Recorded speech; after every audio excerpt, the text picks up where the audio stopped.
আসসালামু আলাইকুম প্রিয় দর্শক, কুকু তাফরুজা ব্লগে আপনাদের সবাইকে স্বাগতম। আশা করছি যে যেখান থেকে আমার ভিডিওটি দেখছেন সবাই ভালো আছেন। ভর্তা তো অনেক খেয়েছেন, কিন্তু আজকে আমি আপনাদের সঙ্গে শেয়ার করব এমন একটা ভর্তা রেসিপি যেটার পুষ্টিগুণ অনেক এবং খেতেও অনেক সুস্বাদু। আর এই ভর্তাটা তৈরি করতেও খুব বেশি সময় লাগে না, খুব সহজেই খুব অল্প উপকরণেই এই ভর্তাটা তৈরি করা যায়। তাই সম্পূর্ণ ভিডিও জুড়ে সঙ্গে থাকুন। আজকের এই ভর্তা করার জন্য এখানে আমি নিয়েছি ডুমুর। এখানে আমি ডুমুর ফল নিয়েছি বেশ কয়েকটা। এই ডুমুর ফল দিয়ে আজকের এই ভর্তাটা করব। এই ভর্তাটা যে এত টেস্টি হয়, বিশেষ করে যারা খেয়েছেন তারা তো জানেনই এই ভর্তাটার টেস্ট কেমন হয়, আর যারা খাননি তারা ট্রাই করে দেখবেন কতটা মজার এই ভর্তাটা। আর শুধু মজারই না, শরীরের জন্য অনেক উপকারী এই ফলটা। প্রথমে এই ডুমুর ফলগুলো আমি কেটে নিব। এই ডুমুর ফলের ভেতরে অনেক সময় পিঁপড়া থাকে, অনেক সময় পোকা থাকে, তাই এই ডুমুর ফল মাঝখানে কেটে ভেতরটা একটু পরিষ্কার করে নিব আর দেখে নেব যে কোনো পোকা বা পিঁপড়া আছে কিনা।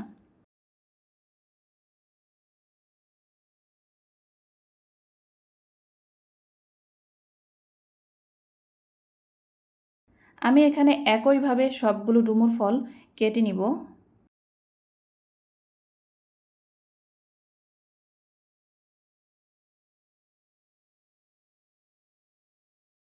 আর ডুমুর ফলগুলো কেটে কিছু সময় পানিতে চুবিয়ে রাখবো যেন এর গায়ে যে কষটা সেটা চলে যায়। এরপরে ডুমুর ফলগুলো ভালো করে ধুয়ে নিব। আমি অফ ক্যামেরাতে ভালো করে ধুয়ে নিয়েছি। এখন চুলায় একটি প্যান বসিয়ে দিয়েছি, এতে করে এই ডুমুর ফলগুলো সিদ্ধ করে নিব। সামান্য একটু পানি দিয়ে এই ফলগুলো সিদ্ধ করে নিব। দিয়ে দিলাম সামান্য একটু লবণ। লবণ দিয়ে এই ডুমুর ফলগুলো সিদ্ধ করে নিব।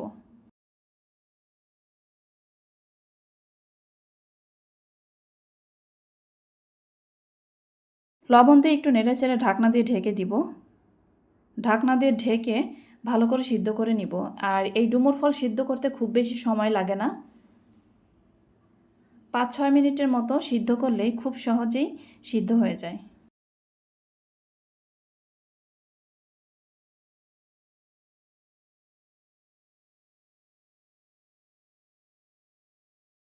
ডুমুর ফলগুলো আমি একটু চেক করে নিচ্ছিলাম যে সিদ্ধ হয়েছে কিনা। এখনও সিদ্ধ হয়নি, আরও কিছু সময় সিদ্ধ করে নিব ঢাকনা দিয়ে ঢেকে।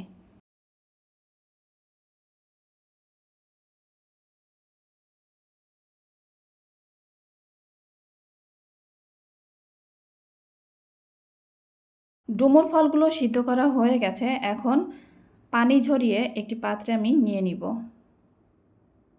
আপনারা যারা বিভিন্ন রকমের ভর্তা খেতে পছন্দ করেন, আপনারা চাইলে আমার চ্যানেলটি সাবস্ক্রাইব করে রাখতে পারেন, কারণ আমার চ্যানেলে প্রতিদিন একটা করে ভর্তা রেসিপি আপলোড হয়।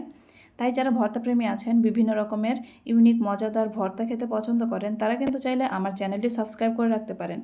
আর সাবস্ক্রাইব করে অবশ্যই পাশে থাকা বেল আইকন প্রেস করে দিতে হবে, যেন আমি যখন ভিডিও আপলোড করি, ভিডিও আপলোড করার সঙ্গে সঙ্গে আপনাদের কাছে নোটিফিকেশন পৌঁছে যায়, আর নোটিফিকেশন ধরে আপনারা আমার ভিডিওগুলো দেখে নিতে পারেন।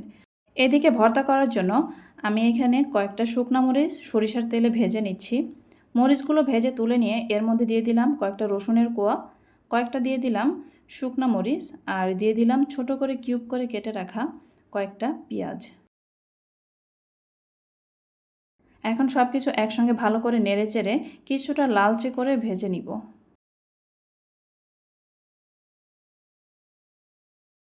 সব কিছু ভেজে নেওয়া হয়ে গেছে। আমি অফ ক্যামেরাতে তুলে নিয়েছি। এখন একই কড়াইতে আবারও দিয়ে দিলাম সামান্য একটু সরিষার তেল। তেলের মধ্যে দিয়ে দিলাম হাফ চা চামচের মতো কালো জিরা। এখন একই কালো জিরা এবং তেলের মধ্যে দিয়ে দিলাম সিদ্ধ করে রাখা ডুমুর। একটু নেড়েচেড়ে কিছু সময় ভেজে নিব।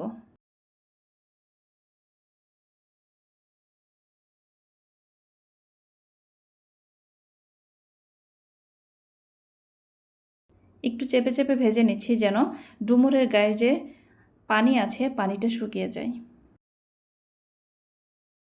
ব্যাস, ভেজে নেওয়া হয়ে গেছে। এখন আজকের এই ভর্তাটা আমি শিলপাটাতে তৈরি করব, তার জন্য শিলপাটাতেই আমি ডুমুরগুলো নিয়ে নিচ্ছি। এখন একদম মিহি করে বেটে নিব।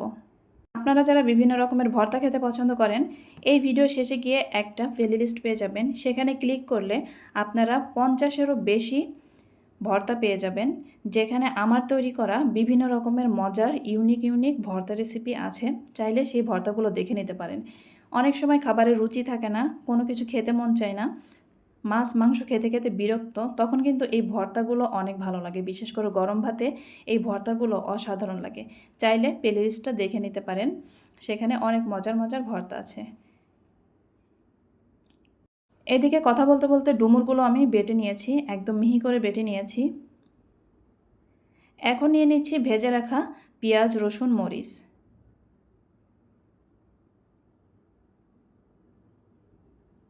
এখানে আমি সবগুলো শুকনা মরিচ ভাজা নিব না, আমার যতটুকু প্রয়োজন ঝাল অনুযায়ী টেস্ট করে আমি নিব। যেহেতু এখানে শুকনা মরিচ এবং কাঁচা মরিচ দুটোই দেওয়া হয়েছে, তাই আমি শুকনো মরিচ একটু কম করেই নিলাম। সামান্য একটু লবণ দিয়ে প্রথমেই শুকনা মরিচ বেটে নিচ্ছি। শুকনা মরিচ যেহেতু শুষ্ক, বেটে নেওয়ার সুবিধার্থে একটু কাঁচা মরিচ এবং ভেজে রাখা পেঁয়াজ রসুন মিশিয়ে বেটে নিলাম। পেঁয়াজ রসুন আধা বাটা করে বেটে নিব। সব কিছু বেটে নেওয়া হয়ে গেছে, এখন সব কিছু একসঙ্গে মিশিয়ে ভর্তা করে নিব।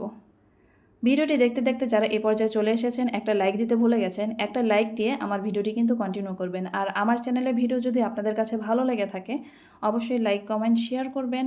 আর অবশ্যই আমার চ্যানেলটি সাবস্ক্রাইব করে পাশে থাকা বেল আইকন প্রেস করে দিবেন।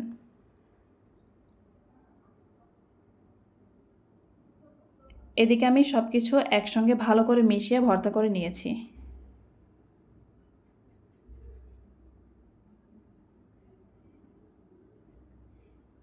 এই তো তৈরি হয়ে গেল আমার মজাদার ডুমুরের ভর্তা। আর এই ভর্তাটা কিন্তু অনেক টেস্টি হয়, যারা খাননি কখনো ট্রাই করে দেখবেন, আর যারা খেয়েছেন তারা তো জানেনই এর টেস্টটা কেমন। আজকের ভিডিওটি এই পর্যন্তই। সবাই ভালো থাকবেন, সুস্থ থাকবেন। আল্লাহ হাফেজ। আসসালামু আলাইকুম ওয়া রাহমাতুল্লাহ।